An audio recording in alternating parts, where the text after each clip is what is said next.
Assalamualaikum warahmatullahi wabarakatuh. Perkenalkan, nama saya Nadine Angelina dari kelas 10-3. Di sini saya akan menjelaskan jenis-jenis persebaran serta pemanfaatan tanah. Yang pertama ada tanah vulkanik. Tanah vulkanik adalah hasil pelapukan bahan padat serta bahan cair yang dikeluarkan dari gunung berapi. Tanah ini biasa terdapat di Pulau Jawa, Sumatera, Bali, dan Lombok. Pemanfaatannya juga sering digunakan di daerah pertanian dan perkebunan. Tanah vulkanis juga terdiri dari dua jenis, yang pertama tanah regosol, yang kedua tanah andosol. Yang kedua ada tanah regosol. Tanah regosol adalah jenis tanah dari pelapukan batuan yang mengandung abu vulkanik, pasir pantai, dan napal. Jenis tanah regosol ini terdapat di wilayah-wilayah dengan ketinggian antara 0 sampai 2000 meter di atas permukaan laut. Tanah regosol juga memiliki sifat rentan terhadap erosi dan memiliki produktivitas rendah sampai tinggi. Tanah jenis regosol ini umumnya digunakan untuk persawahan, perkebunan, dan penanaman palawija. Selanjutnya yang ketiga ada tanah andosol. Tanah andosol adalah jenis tanah dari pelapukan batuan induk tufa dan batuan vulkanik. Ciri-cirinya juga berbutir halus, tidak mudah tertiup angin, berwarna abu-abu, dan cocok untuk pertanian. Yang keempat ada tanah aluvial. Tanah aluvial adalah tanah yang proses terbentuknya akibat proses pengendapan bahan-bahan yang dibawa oleh aliran sungai. Kemudian bahan-bahan tersebut akan diendapkan ketika sungai melambat di wilayah yang datar. Tanah aluvial sendiri bersifat sangat subur dan peka terhadap erosi. Tanah aluvial juga banyak ditemukan hampir di seluruh wilayah Indonesia, terutama di wilayah daerah aliran sungai. Yang kelima, tanah gambut atau tanah organol.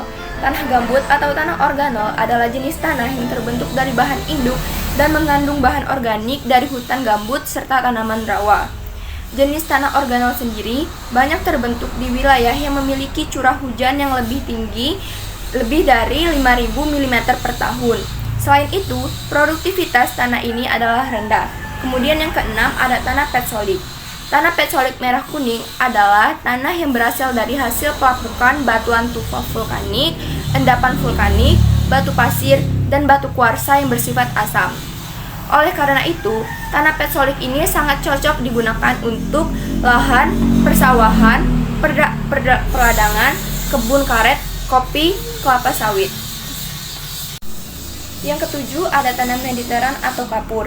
Adalah jenis tanah yang terbentuk akibat pelapukan bahan induk kapur, batuan sedimen, dan batuan tufa vulkanik. Tanah mediteran banyak terbentuk di wilayah yang memiliki curah hujan 800 hingga 2.500 mm per tahun. Biasanya, tanah ini terdapat di atas ketinggian sekitar 0 sampai 400 meter. Sifat dari tanah mediteran sendiri sangat rentan terhadap erosi serta memiliki produktivitas yang rendah hingga sedang.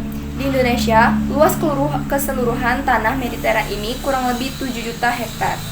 Yang kedelapan ada tanah litosol. Tanah litosol adalah jenis tanah yang terbentuk dari pelapukan batuan yang belum sempurna, sehingga sulit untuk ditanami oleh tumbuh-tumbuhan.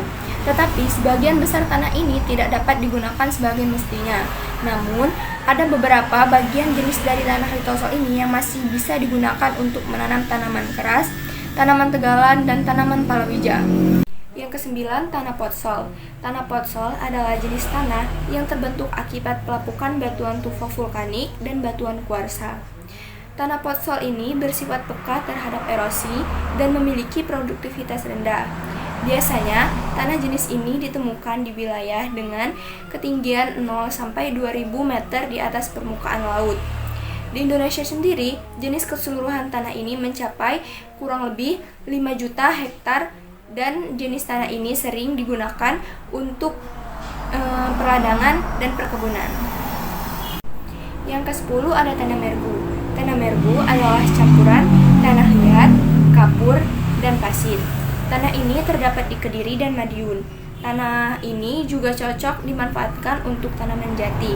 Selanjutnya yang ke-11 ada tanah laterit.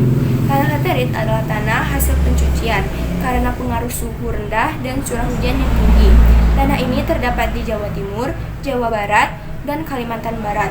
Pemanfaatannya cocok untuk digunakan oleh tanaman kelapa dan tanaman jambu mete.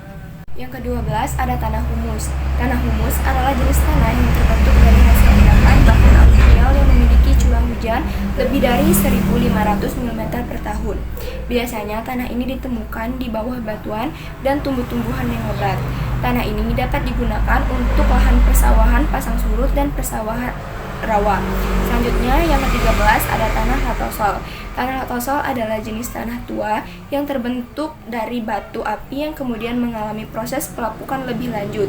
Tanah ini banyak terdapat di Sumatera Utara, Sumatera Barat, Lampung, Jawa Barat, dan Jawa Tengah.